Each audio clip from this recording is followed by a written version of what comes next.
Michel Mayabou.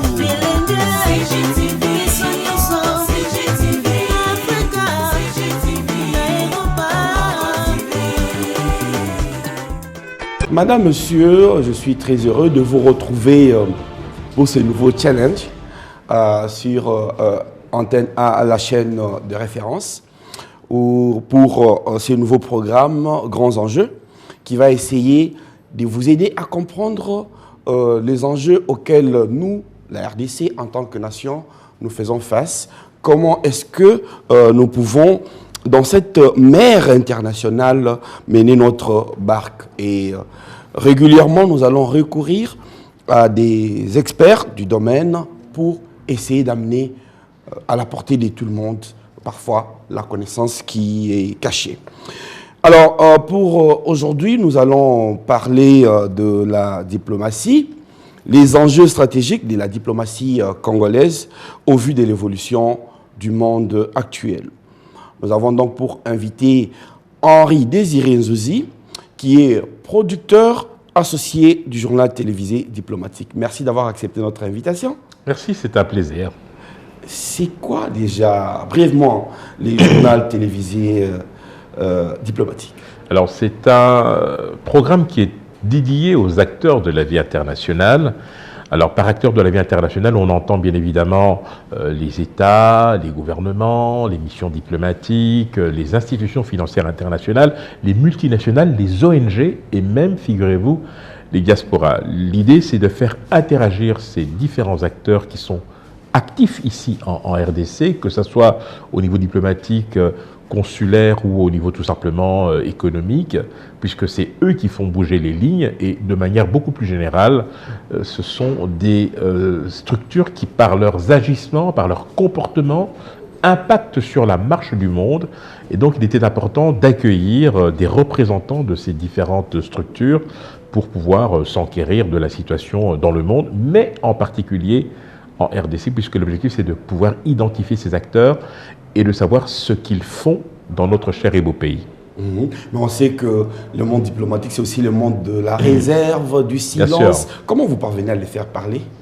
Alors, ce qui est intéressant, c'est que d'abord la diplomatie a beaucoup évolué en fait. C'est qu'aujourd'hui, vous avez des secteurs qui permettent à des États de pouvoir être actifs, être surtout en capacité de pouvoir contribuer au développement du pays. Je pense notamment à la coopération, alors appelons ça coopération internationale, coopération au développement, autour desquels s'articulent en fait des projets qui sont dédiés à des sites, des zones. On cible des populations et l'idée c'est d'aller aussi vers les bénéficiaires de ces projets pour savoir ce qu'ils en pensent et connaître un peu la chaîne qui permet de l'élaboration du projet à sa mise en œuvre, qui sont les acteurs qui interviennent régulièrement et savoir finalement s'ils ont d'une certaine manière obtenu satisfaction dans la mise en œuvre du projet. Oui, je vais finir votre présentation en indiquant que vous êtes contributeur à La Voix de l'Amérique, consultant à Medi TV et Vox Africa. Donc, vous êtes un confrère quelque part. On peut dire ça comme ça. Et je n'aurais pas fini en précisant que vous êtes maître des cérémonies des très grandes renommées. Oui, c'est vrai que j'ai eu l'immense privilège d'animer 2 éditions consécutives du Makutano. Makutano 5 et 6 en 2019 et 2020. Et puis il y a évidemment des rencontres importantes comme le KBM, le Katanga Business Meeting. Il y a eu également la Semaine de la Science et des Technologies, le Forum économique du Lualaba. J'essaie aussi d'aller à l'intérieur parce que je pense qu'il est important de partager cette expérience pour contribuer aussi à la visibilité des provinces. J'ai également modéré les débats du premier Forum économique du Congo central. Il y a plusieurs événements, mais je ne pourrais pas tous les citer ici. Voilà. Alors, revenons donc à notre sujet.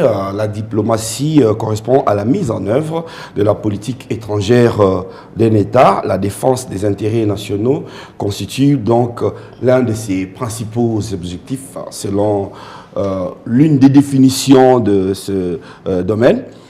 Alors, une analyse des experts en diplomatie indique que il s'est observé depuis 2019 une refonte significative de la politique étrangère de la RDC et des objectifs qui lui sont assignés.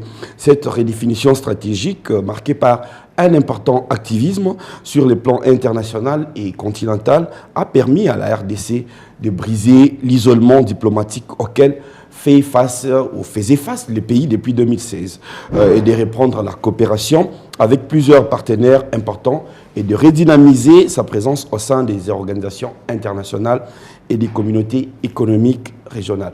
C'est de cela que nous allons plus ou moins parler avec vous pour comprendre si le pays peut aller plus loin que cela, si le pays dispose des atouts pour être un acteur international de premier rôle et comment y parvenir. Alors, la question, la première, ce serait, depuis les changements de régime en RDC, avez-vous l'impression qu'il y a des indicateurs probants d'une révision de la politique étrangère du pays? Alors, je dirais d'abord qu'il y a eu, je vais utiliser un langage un peu imagé, il y a eu un alignement des planètes pour la RDC sur le plan diplomatique.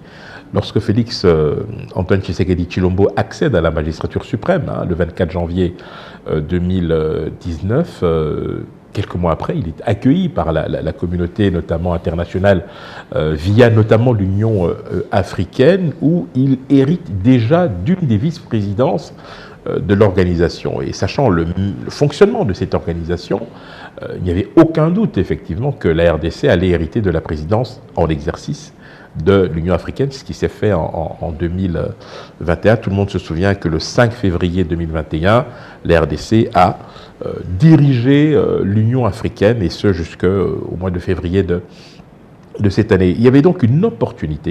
Il y avait le mobile et l'opportunité. Le mobile, c'est le fait qu'il y avait un changement de régime, effectivement, et l'opportunité, c'était pour ce nouveau régime de pouvoir être non pas dans une rupture, mais de revenir aux fondamentaux de la politique extérieure de la RDC. Globalement, c'est la non-ingérence dans les affaires des États, c'est le bon voisinage et des politiques de coopération, c'est l'intégration régionale, bien évidemment, et toutes ces valeurs qui ont toujours fondé notre diplomatie ont parfois été battues en brèche. Et là, nous avons eu une opportunité de revenir aux fondamentaux avec une politique plus volontariste. Nous avons eu maille à partir avec certains États, avec certains pays.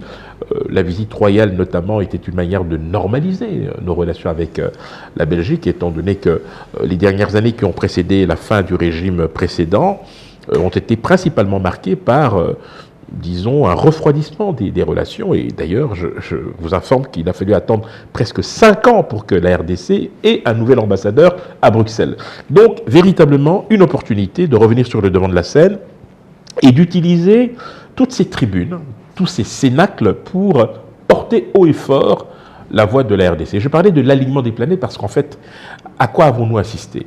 À la fin de la mandature de son Excellence, Monsieur le Président de la République et chef de l'État, nous avons hérité de la présidence en exercice de la SADC et de la CIAC. Alors, certains diront c'est excessif, comment avons-nous fait, etc. Il n'y a absolument aucun secret. Pour la CIAC, c'est une présidence tournante, évidemment, c'était le tour de la RDC, et c'est un concours de circonstances qui fait qu'aujourd'hui, par exemple, Félix Antoine Tshisekedi Tshilombo a ces 2 présidences en exercice, et c'est donc pour lui une écrasante responsabilité d'utiliser ces 2 présidences comme levier pour, d'une part, porter haut et fort la voix de la sous-région, organisée dans ces différentes zones, bien évidemment, et surtout promouvoir les intérêts bien compris de la République démocratique du Congo et de son peuple. Mais vous savez que c'était au sein même de l'Union africaine qu'il y a eu une forme de contestation contre l'élection du chef de l'État, déjà aux premières heures. Alors, on va dire... Alors, il faut d'abord se souvenir qui était président en exercice au moment justement de cette contestation. C'est Paul Kagame. Oui. Mais vous savez, il y a ce que l'on appelle le principe de réalité. Je pense qu'il y a eu, disons, l'erreur en tout cas qui a été commise, c'est celle d'avoir voulu aller plus vite que la musique. Oui. Vous prenez une initiative sans vous assurer qu'elle sera avalisée, cautionnée, suivie, alors que un des mérites de la diplomatie finalement, c'est que même lorsque l'on prend de mauvaises initiatives, il y a des mécanismes qui se mettent en place pour essayer de les corriger. Et cela se traduit souvent par des changements d'attitude, par des basculements d'alliance, par un rééquilibrage au niveau de la perception des enjeux, qui fait qu'à un moment donné, eh bien, vous avez effectivement d'autres structures, d'autres États, ces acteurs de la vie internationale, qui, eux, prennent plutôt le chemin inverse, celui de la validation. Et à un moment donné, vous n'avez d'autre choix que de vous aligner. Et c'est ce qui s'est passé. Mais il faudrait aussi avouer que c'était quand même aussi une première victoire diplomatique, le fait d'avoir su contrer cette tangence. Mais par la suite, la RDC s'est montrée assez proactive sur le plan international. Je crois que, à contrario, on a reproché au chef de l'État d'avoir fait 1001 voyages budgétivores. Comment comprendre aujourd'hui, d'abord, restons sur le plan régional, cette forme d'activisme du chef de l'État, quand on sait qu'on a 9 voisins qui ne sont pas nécessairement animés de la bonne volonté. Alors, la RDC n'est pas une île éloignée de tous, c'est encore moins une citadelle assiégée. 9 voisins, vous l'avez rappelé, un rôle éminemment central dans la sous-région, des richesses que l'on ne peut même pas décrire, puisque on ne parle même plus de scandale, mais c'est une situation évidemment que beaucoup évidemment nous envient. Lorsque la RDC éternue, ses voisins attrapent le rhume. Et donc, avoir une sous-région qui soit stable passe évidemment par une RDC pacifiée. Et bien évidemment, vous l'avez évoqué tout à l'heure, il y a des velléités expansionnistes qui se sont manifestées ces dernières années, qui continuent d'ailleurs à se manifester. Il nous appartient donc de prendre la pleine mesure de ces menaces pour pouvoir agir en conséquence. Le 25 février 2013 a été signé à Addis Abeba l'accord cadre, le fameux accord cadre.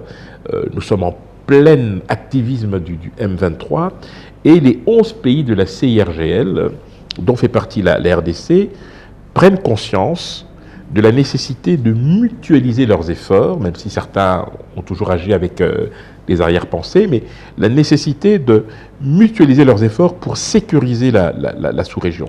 Parce qu'en fait, dans une logique d'intégration régionale, dans une dynamique d'échange entre les États, il est important d'avoir des zones de stabilité. Certains ont peut-être intérêt à avoir un Congo faible pour pouvoir agir en toute impunité, mais malheureusement c'est un mauvais calcul, même si l'on sait par ailleurs que nous n'échappons pas à des complicités internes, mais je pense que la volonté que nous avons, et au premier chef desquels le chef de l'État, le président de la République, c'est véritablement de créer les conditions d'une zone de stabilité. Alors, certains ont ironisé sur le fait qu'il tendait la main et que cette main restait en l'air. Il était dans son rôle. On ne pourra pas lui faire grief d'avoir essayé. Oui, mais notamment d'avoir essayé de ramener tout le monde à la table des discussions pour les conscientiser sur la nécessité de vivre en bonne intelligence. Vous savez, c'est soit de s'unir, soit de périr. Parce que en même temps, cette politique diplomatique volontariste du chef de l'État a connu une sorte d'auréole lorsqu'on a vu la RDC vouloir jouer un rôle majeur entre ses voisins, le Rwanda et l'Ouganda, pour contribuer avec l'Angola, avec l'aide de l'Angola, à pouvoir décrisper la tension entre ces deux États. Mais aujourd'hui, on a une forme de retour de la manivelle, et que on dirait que la RDC n'a plus que sa diplomatie pour faire face à une agression. Il faut savoir que, d'abord, la politique est extrêmement dynamique, surtout en matière de politique étrangère.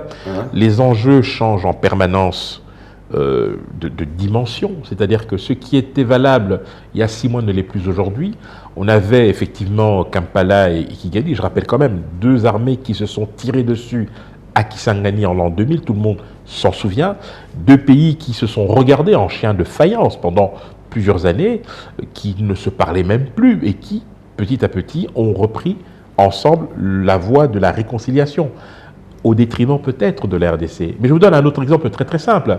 Vous savez que le rôle du Rwanda a été reconnu dans un rapport onusien quant au soutien apporté au M23. Il faut savoir que lorsque la RDC et l'Ouganda ont pris l'option au mois d'octobre 2021 de pouvoir mener ensemble des opérations conjointes pour débusquer les dernières poches de résistance ADF, ex-ADF Nalu, Kigali a très mal pris la chose, parce que Kigali a toujours estimé que son rôle était garanti dans une forme de sécurisation de la sous-région, et s'est toujours senti isolé.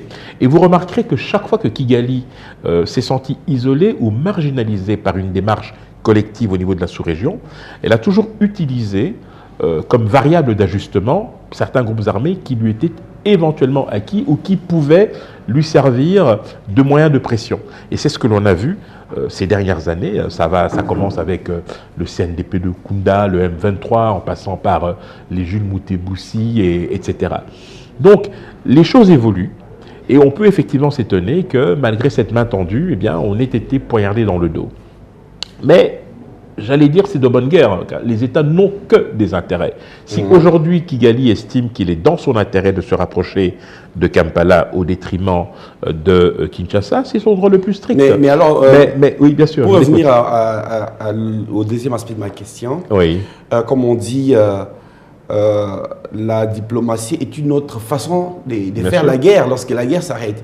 Mais dans les cas d'espèce, j'ai comme l'impression que nous n'avons que la diplomatie. Alors, deux choses. Nous devons d'abord épuiser toutes les voies qui sont à notre disposition. La guerre, l'affrontement est une mauvaise solution. Nous devons explorer toutes les voies de sortie de crise pour pouvoir effectivement être en capacité de résoudre le problème.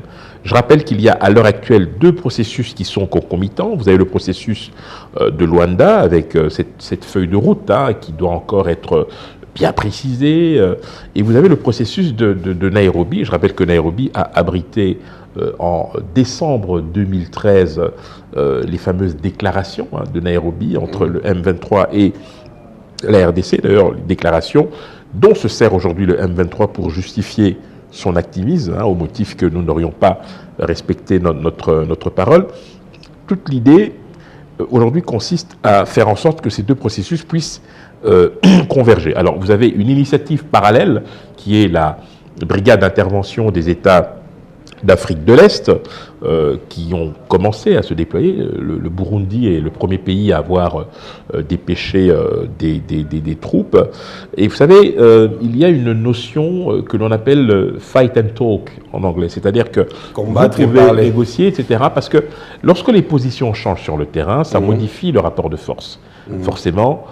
Et à ce niveau-là, il faut savoir que l'option qui, pour l'instant, me semble être la plus prometteuse, c'est celle d'aller le plus loin possible dans les deux processus que j'ai évoqués tout à l'heure. Vous avez la médiation angolaise et vous avez le processus de Nairobi, mais en sachant par ailleurs que nous avons la responsabilité de restaurer, de rétablir l'autorité de l'État lorsqu'elle est menacée dans des zones qui sont prises pour cible par des groupes terroristes.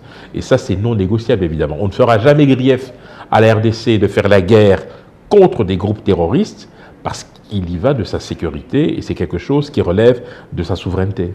Vous avez évoqué tout à l'heure la brigade de la communauté de l'Afrique de l'Est, dont fait partie du reste la RDC, qui trempe aussi dans la région des Grands Lacs, qui est aussi dans l'Afrique, la communauté de l'Afrique centrale, et qui est aussi en même temps dans la communauté de l'Afrique australe, la SADC.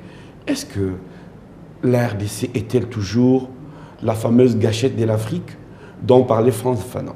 Alors, on va faire un peu d'histoire. En 1980, le secrétaire général de l'OUA était Edem Kodjo.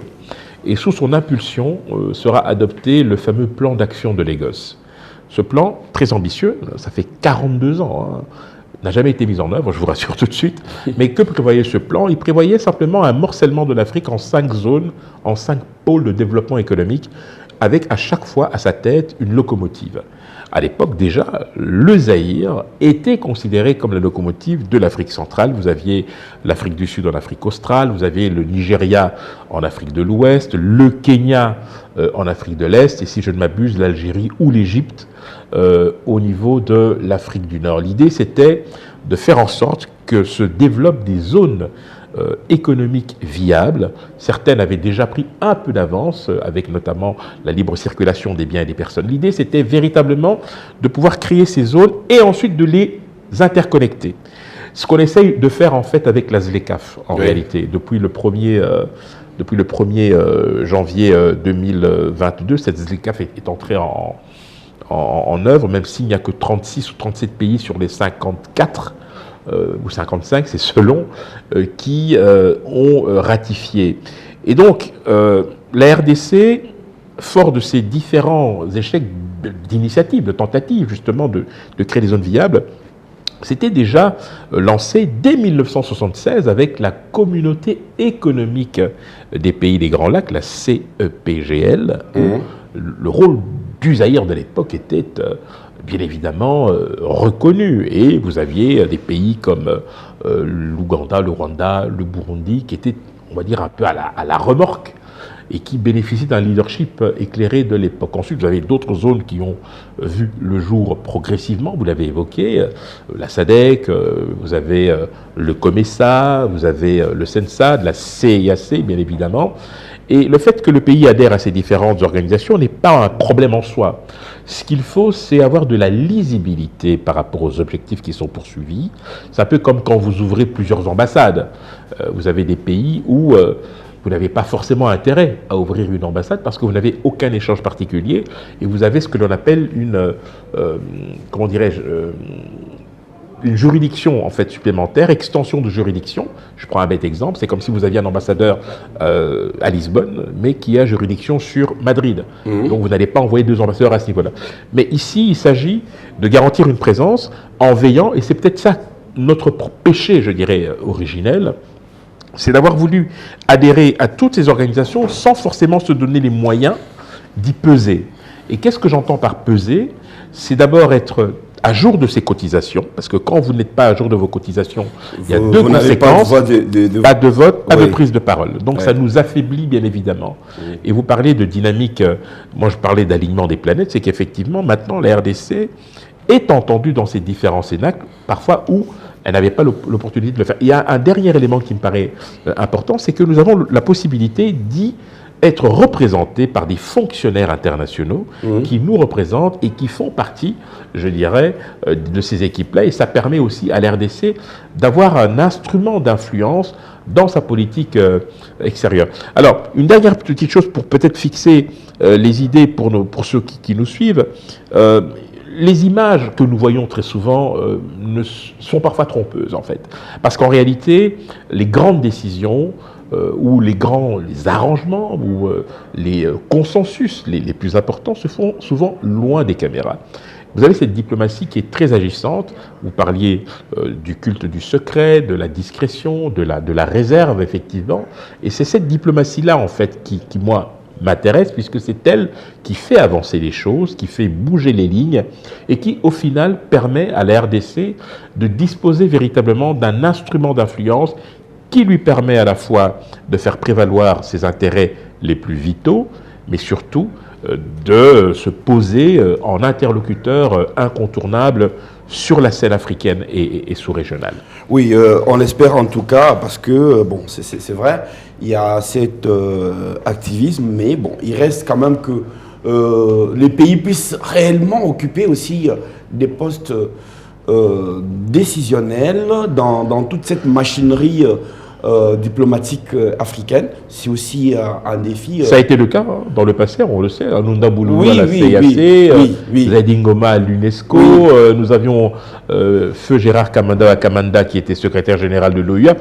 C'est vrai que maintenant, il faudrait revenir, j'allais dire, à cette situation antérieure. Absolument. Il va falloir que le pays puisse fournir des efforts sur ces plans. Mais je voudrais qu'on parle de la RDC, vu de l'Afrique. Est-ce qu'il devrait exister une politique, non, j'allais dire une diplomatie commune pour l'Afrique par rapport aux enjeux internationaux. On sait que le chef de l'État, quand il était président de l'Union africaine, il a certes permis de réjaillir les enjeux de la RDC à travers l'Afrique et le monde. Mais est-ce qu'il faut une politique permanente de cette nature? Alors, d'abord, les États sont souverains, indépendants. Et donc, cette souveraineté leur autorise de souscrire librement à des engagements internationaux. Et donc, à pouvoir se choisir les alliés qu'ils souhaitent, les partenaires qu'ils souhaitent, indépendamment du fait qu'ils participent ou qu'ils font partie d'un ensemble beaucoup plus grand. Ça, c'est la première chose. La deuxième chose, je ne pense pas que l'on puisse parler de politique extérieure commune. C'est très compliqué, même si au niveau de l'Union européenne, nous avons ce que l'on appelle le monsieur ou la madame politique étrangère et sécurité commune. C'est une manière simplement de mutualiser les efforts sur certains dossiers spécifiques qui ne remettent pas en cause la capacité des États à pouvoir agir. Je donne un exemple très, très simple. La France est un membre éminent de l'Union européenne, mais ce n'est pas l'Union européenne qui a envoyé Barkhane au Mali. Oui, bien entendu. Donc, mais est-ce que vous n'avez pas l'impression que l'Afrique a une forme de destin commun face aux autres qui considèrent l'Afrique comme étant... Alors, il y a effectivement des périls. Oui. Et aujourd'hui, paradoxalement, je ne sais pas si c'est bien ou si c'est pas bien, mais en tout cas, on verra, l'histoire tranchera. Ce sont plutôt les opinions publiques qui sont en pointe sur ce dossier-là, lorsque, par exemple, c'est un exemple que je donne, vous avez en Afrique de l'Ouest, notamment au Mali, au Burkina et en Guinée, une opinion publique qui est extrêmement hostile à la France, par exemple. Alors, à tort ou à raison, la communauté internationale est parfois perçue comme beaucoup trop intrusive et donc soucieuse d'empêcher les Africains à pouvoir se choisir librement leur destin. Mais il faut aussi savoir une chose, c'est que les Africains doivent, et là je parle évidemment au niveau institutionnel, c'est-à-dire les États et les gouvernements, être en capacité de se mettre d'accord sur une ligne de conduite et ne pas fléchir à la première difficulté. Et ça, c'est un exercice extrêmement compliqué parce que je dirais que l'intérêt de l'Afrique s'arrête là où commence l'intérêt des États. Il y a des États qui ont intérêt à poursuivre leur coopération avec certains pays occidentaux, certains partenaires, parce qu'ils ont des débouchés beaucoup plus rapidement que dans un cadre strictement africain. Et c'est un équilibre qu'il faut en permanence essayer de maintenir. Ce n'est pas facile, mais il faut que nous ayons des réponses communes, fortes, pour pouvoir agir de concert, plutôt que de crier en permanence au complot venu de l'Occident. Oui, vous avez évoqué les cas de cette fronde des opinions nationales de certains États africains contre la France. Et dans le même temps, on remarque qu'il y a une forme de sympathie à l'égard de la Russie.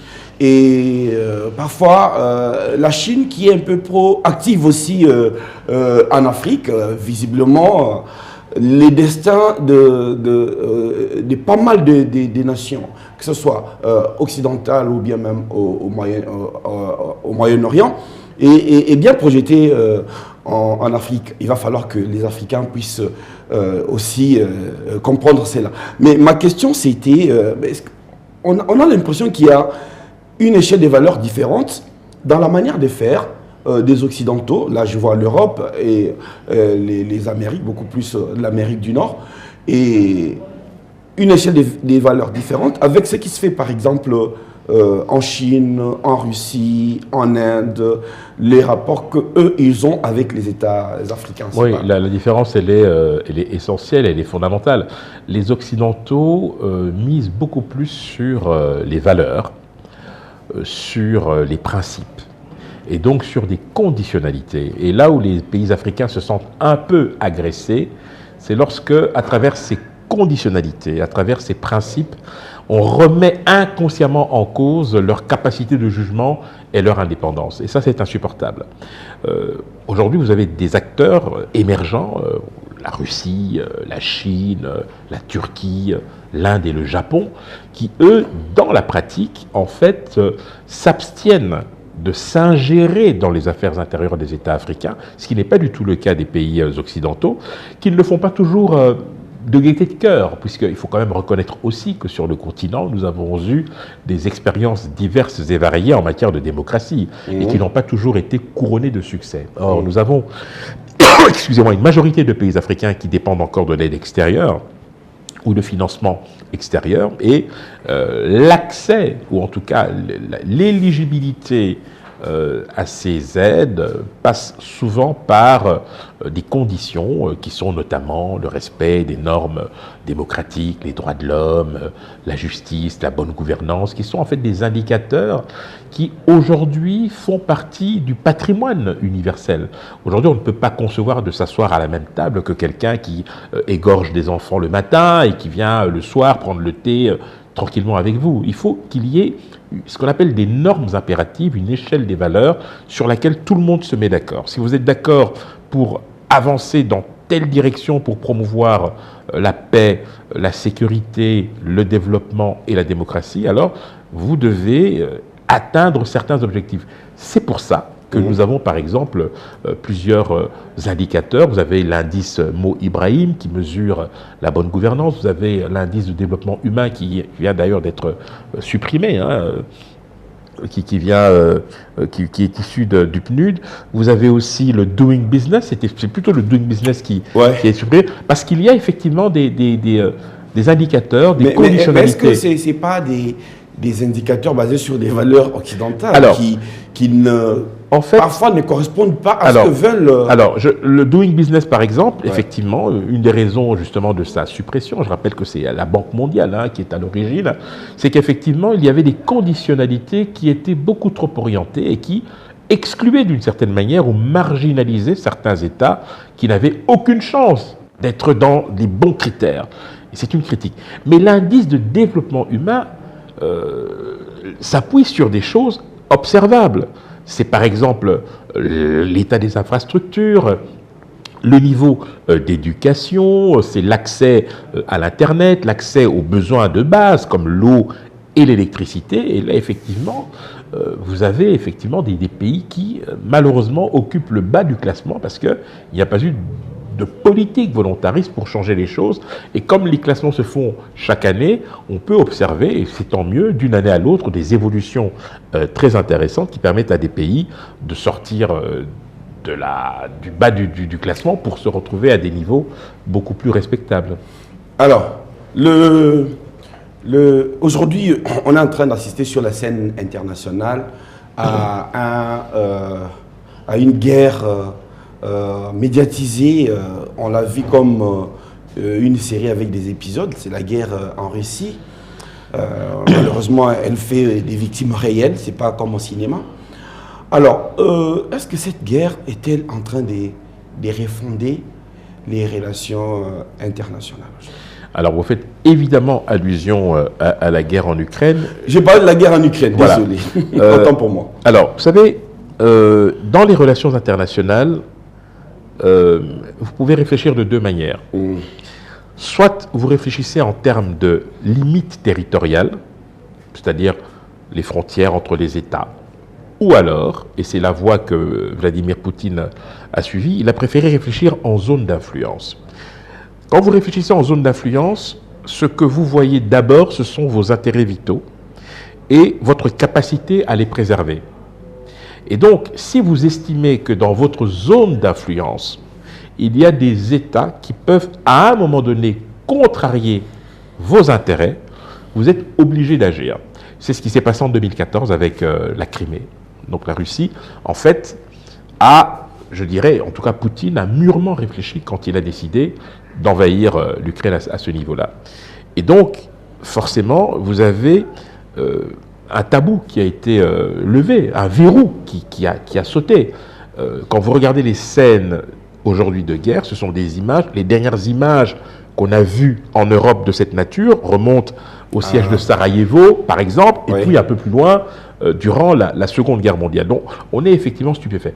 Mais paradoxalement, lorsque vous regardez l'attitude des pays africains, par exemple, et le vote qui a eu lieu, pas au Conseil de sécurité, mais au niveau de l'Assemblée générale, vous avez une grande partie des pays africains qui se sont abstenus. Oui.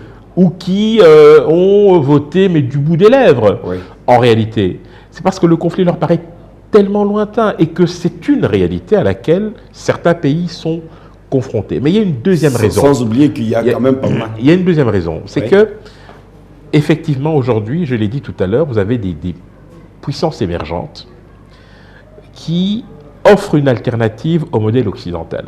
Et vous avez de plus en plus de pays africains qui sont séduits par ce modèle, par cette alternative-là. L'Inde. Voilà. Et cette, notamment.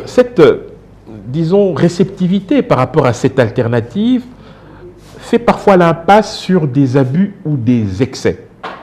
C'est-à-dire que si l'on considère qu'il y a eu effectivement une agression de la Russie sur l'Ukraine avec son cortège d'affrontements, de dégâts matériels, etc., cela n'empêche pas certains en Afrique de considérer qu'il vaut mieux peut-être discuter avec la Russie que l'Occident, parce que la Russie, elle, au moins, nous comprend. Vous comprenez? Vous voyez ce que je veux dire? Donc, on est un peu dans cette dynamique-là. Et puis, surtout, le fait que vous puissiez mettre en concurrence, en fait, des partenaires, ceux qui vous ont toujours tenu par le bout du nez, et avec lesquels vous n'avez jamais eu de partenariat gagnant-gagnant, et puis ceux qui vous proposent autre chose, comme les Chinois, comme les Russes, comme les Turcs. Et là, vous avez le sentiment d'exister. C'est pour cette raison que les Africains doivent savoir ce qu'ils veulent. À l'heure actuelle, aujourd'hui, au Conseil de sécurité, vous avez 3 pays africains qui siègent comme membres non permanents. C'est le Ghana, le Kenya et le Gabon. Ces 3 pays-là, dont la candidature avait été à son temps disputée avec la RDC. Mais ces 3 pays-là se sont illustrés dans 2 résolutions récentes au Conseil de sécurité, et 2 résolutions qui se ressemblent en fait. Il s'agissait de reconduire le régime des sanctions en RDC et en RCA. Ces 3 pays ont voté, ou plutôt se sont abstenus, aux côtés de la Russie et de la Chine. C'est quand même illustrant, c'est quand même parlant de voir ce qui se passe à l'heure actuelle. Donc, il y a un frémissement, un début de frémissement, c'est-à-dire que maintenant, certains pays africains ne se laissent plus intimider ni impressionner parce qu'ils ont la possibilité de mettre en concurrence des alliés traditionnels avec des acteurs émergents qui leur donnent le sentiment d'avoir plus de marge de manœuvre et surtout, et ça c'est le plus important, d'être respectés. Alors, sur ces plans internationaux, comment la RDC peut jouer sa carte diplomatique? Alors, d'abord en se faisant respecter. Je pense qu'il est important que la RDC puisse d'abord être en capacité d'évaluer ses relations à l'aune de ses alliances, c'est très important, et surtout en ayant de la cohérence dans sa politique étrangère. Il ne s'agit pas de passer d'un partenaire à l'autre, il s'agit d'abord de faire prévaloir ses intérêts bien compris. Mais pour cela, il faut s'en donner les moyens. Et ça, c'est une autre histoire. Il faut de la volonté, bien évidemment, il faut de la cohérence, je l'ai dit. Et puis, il faut aussi et surtout, sur le plan intérieur, une concorde nationale. Parce que, vous savez, nous sommes en démocratie, donc on n'empêchera jamais les opposants de donner leur point de vue sur une situation. Mais je pense qu'en situation de guerre, même les opposants les plus acharnés devraient pouvoir être beaucoup plus consensuels et soutenir l'action du gouvernement, surtout lorsqu'il s'agit de rétablir la paix et la sécurité. Parce que lorsque vous avez des voix dissonantes, lorsqu'elles viennent par exemple de certains opposants, eh bien cela ne contribue qu'à affaiblir la position de notre pays sur la scène diplomatique et face à ceux qui nous combattent. Nous devons être beaucoup plus unis. Nous pouvons être en désaccord sur certaines questions économiques, sociales, mais sur les questions strictement militaires qui relèvent de la sécurité nationale, de notre intégrité territoriale, il faut qu'il y ait véritablement, sans jeu de mots, une union sacrée. Bien. Alors, on va atterrir au pays pour revenir sur cette politique volontariste qui a caractérisé la RDC sur le plan diplomatique ces 3 dernières années. Alors, c'est vrai, il y avait un côté un peu anecdotique pour ce qui est du voyage du chef de l'État. Mais on s'est rendu compte que au tout début, ces voyages ont été révélateurs sur ce qu'il voulait faire. Parce qu'il a été visiblement rencontré pas mal des gens au niveau de ceux qui il était souvent invité aussi, hein, il faut bien préciser les choses. Il était aussi souvent invité. Vous accédez à la magistrature suprême, Oui. il y a ceux qui sont désireux de faire votre connaissance et surtout d'en savoir un peu plus sur vos intentions. Est-ce que vous allez être dans la continuité, surtout lorsqu'il y avait conflit avec le régime précédent, ou est-ce que vous vous engagez dans la rupture? Ok. Alors, aujourd'hui, comment se présente l'enjeu diplomatique pour la RDC au vu de nouveaux développements dans la région, c'est vrai, avec nos voisins, et en rapport aussi avec les nouveaux développements sur la scène internationale. Alors, pour terminer.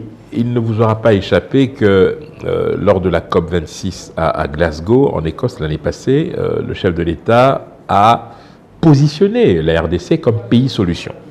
Oui. Alors, pour ceux qui nous suivent, il est important de rappeler, et c'est très important que... Le pays va recevoir d'ailleurs la pré-COP. Voilà, ouais. la pré-COP 27, Ouais, effectivement. ouais. Il faut savoir, par exemple, que l'empreinte carbone de la RDC, à l'heure actuelle, est négative. Ça veut dire que la RDC, en réalité, absorbe plus de CO2 qu'il n'en émet. Donc, c'est une position exceptionnelle que nous avons. Mais qui signifie aussi que nous ne produisons pas grand-chose. Alors, non, ça veut dire simplement... ça veut dire simplement transformation. ça veut dire simplement que dans cette lutte contre le réchauffement climatique, nous avons besoin de la contribution de tous. Parce qu'au final, c'est quand même la RDC qui est perçue, présentée ou considérée comme véritablement une des solutions au problème. Et ça, c'est un angle d'attaque intéressant pour la RDC, pour faire d'une part prévaloir sa position et surtout de pouvoir être en capacité de négocier.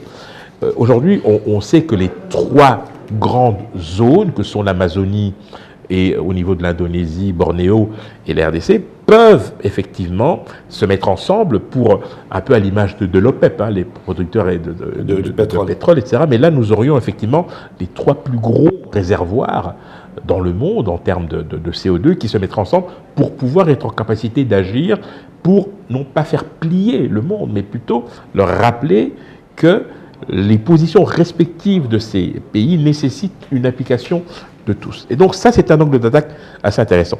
La deuxième chose, c'est que la position centrale de la RDC, le fameux bassin du Congo, puisqu'on en parle très souvent, on parle aussi accessoirement de l'assèchement du lac Tchad, de la possibilité de déverser une partie des eaux du fleuve Congo vers, fait que nous sommes aussi un pays solution au moment où l'eau se fait de plus en plus rare.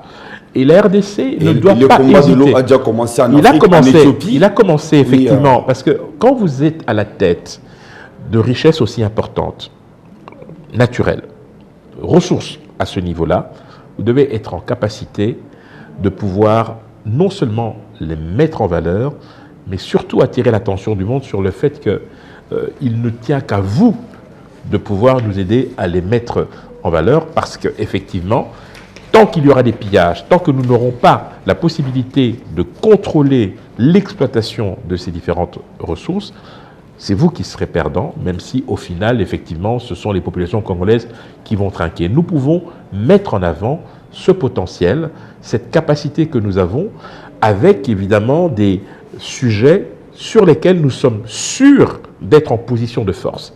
Il y a la question environnementale, je l'ai évoqué bien évidemment.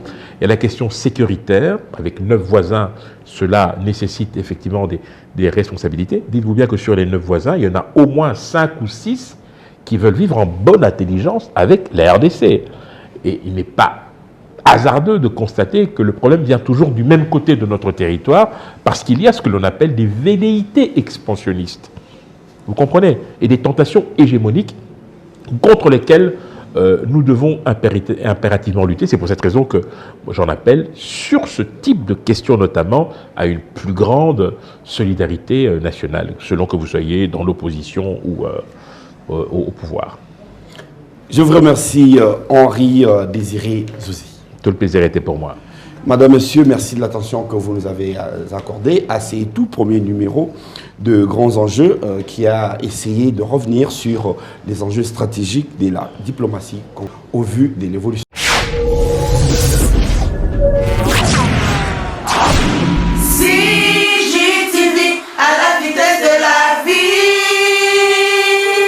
Gold TV, à la vitesse de la vie.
Michel Mayabou.